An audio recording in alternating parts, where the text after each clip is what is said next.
समुद्र में जेल के बाहर एक बहुत ही खास सेल है। इसकी मजबूती सुनिश्चित करने के लिए इसकी सामग्री उच्च गुणवत्ता वाले स्टील से बनी है और दुनिया के सबसे भयानक जंबी को इसके अंदर कैद किया गया है। भारी लोहे के साथ भी यह अभी भी उसके द्वारा छोड़े गए आतंक का विरोध करने में असमर्थ है। आदमी ने जॉम्बी के साथ एक सौदा किया, जब तक वह किसी महिला से कुछ प्राप्त कर सकता है वह उसे भागने में मदद करेगा। दोनों के बीच समझौता होने के बाद आदमी ने तुरंत विमान चलाया और एक तोप का गोला दागा, जिससे सीधे समुद्री किले को नष्ट कर दिया गया। फिर उसने एक और शॉट के साथ लोहे के बक्से पर वार किया और सफलतापूर्वक उसमें एक छेद कर दिया। बाहर निकलते हुए अंदर मौजूद जॉम्बी ने तुरंत अपने हाथ बढ़ाए और बंधनों से मुक्त हो गया। पलक झपकते ही ब्रांड समुद्र से जमीन पर चला गया, जिसका मतलब था कि उसे आखिरकार अपनी आजादी मिल गई। आदमी से किए गए वादे को पूरा करने के लिए ब्रांड ने जल्दी से तुम्हें ढूंढ लिया। जिस क्षण उसने जॉम्बी को देखा, ज्याओमी ने तुरंत उसे अपना दत्तक पुत्र पहचान लिया। महिला ने कभी उम्मीद नहीं की थी कि वह उसका पीछा करके यहाँ तक आ सकता है। क्रोध से मारे जाने से बचने के लिए दोनों तुरंत चेन के सहारे आरवी पर चढ़ गए। जब उन्हें लगा कि वे जॉम्बी से बच सकते हैं तो एक सेकंड बाद वे यह देखकर हैरान रह गए कि ब्रांड ने उन्हें पकड़ लिया था। यह देखकर दोनों केवल पीछे मुड़कर भाग सकते थे। हालांकि उनके पास लोहे की बाढ़ से निपटने का कोई रास्ता नहीं था जिसे वे सीधे पार कर गए थे, इसलिए वे केवल ब्रांड को और करीब आते हुए देख सकते थे। जब जॉम्बी सफल होने वाले थे तभी एक लाल विमान यहाँ आ पहुंचा। पता चला कि यह उनके साथी थे जो उन्हें बचाने आए थे। लेकिन किसने सोचा होगा कि जैसे ही ज्याओमी ऊपर चढ़ी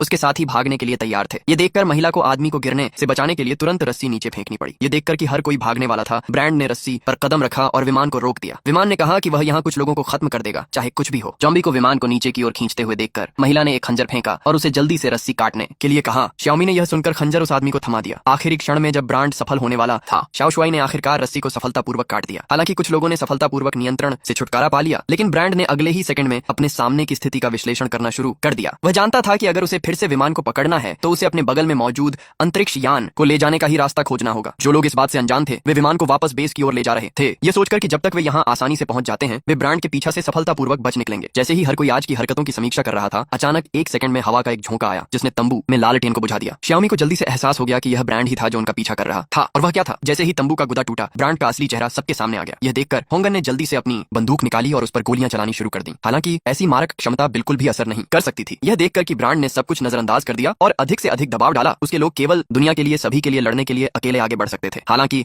युद्ध के शक्तिशाली क्रॉसबो देवता की लाश का सामना करना, चाहे वह कोई भी हो जो चुनौती देने जाता है, वह केवल एक कड़वे अंत के साथ समाप्त होगा। उनके पीछे ज्याओमी की रक्षा करने के लिए भले ही आगे एक अथाह रसातल हो, उनके साथ ही डरते नहीं है। वे बस अपने हथियार उठाते हैं और उनके खिलाफ लड़ते हैं। जब हर कोई लड़ रहा होता है, जियाओशुआई जल्दी से महिला को ले जाता है और यहाँ से एक तरफ से भाग जाता है। ज्याओमी को इस तरह ले जाते देख उग्र लाश तुरंत अद्भुत ऊर्जा के साथ फट गई और मौजूद मनुष्यों पर एक पागल हमला किया। सौभाग्य से महत्वपूर्ण क्षण में चांगमाओ ने तुरंत अपनी बाहों से एक बम निकाला। उसने इसे अपने पैरों के नीचे गुफा में उड़ा दिया। लेकिन उसने कभी उम्मीद नहीं की थी कि जब ब्रांड अभी अभी जमीन से बाहर निकला था तो ज्याओमी का चेहरा जो अभी अभी भाग कर आया था उसके सामने प्रकट हुआ। लाशों को धीरे धीरे पास आते देख ज्याओमी ने जल्दी से झुककर उसे रोकने के लिए लोहे की छड़ उठाई। लेकिन इतने मजबूत दुश्मन का सामना करते हुए ब्रांड ने केवल एक हल्का सा कदम उठाया और सीधे आदमी की सिगरेट को गला घोंट दिया। यह देखते हुए कि उसका साथी मारा जाने वाला था, महिला को घुटने टेक कर दया की भीख मांगनी पड़ी। ज्याओमी के बचने के मौके के बदले में अपने जीवन का उपयोग करने की उम्मीद थी। ब्रांड ने कभी उम्मीद नहीं की थी कि महिला ज्याओमी के लिए खुद को बलिदान करने का विकल्प चुनेगी। यह स्पष्ट रूप से ब्रांड की अनुभूति से परे था। आखिरकार उनके विचार में जीवन और मृत्यु के मामले का सामना करते हुए मूल रूप से हर कोई केवल खुद को बचाने का विकल्प चुनेगा। लेकिन ज्याओमी ने उसे बताया कि यह प्यार की शक्ति है। यह सुनते ही ब्रांड तुरंत पीछे हट गया, क्योंकि वह 3000 साल तक जीवित रहा था और उसने कभी प्यार का स्वाद नहीं चखा था। इस क्षण तक यांत्रिक हृदय मर गया, क्योंकि यह इस तरह के परिणाम को सहन नहीं कर सका और यह सीधे मर गया। ब्रांड को केवल यह महसूस हुआ कि उसके शरीर की सारी ताकत तुरंत खत्म हो गई थी। वह अब अपने सामने दो लोगों पर हमला नहीं कर सकता था, इसलिए उसे अपना पत्र सौंपना पड़ा। पर्दे के पीछे के व्यक्ति ने निर्णायक रूप से दो लोगों को जाने दिया और ज्याओमी के सामने अपना जीवन समाप्त कर लिया।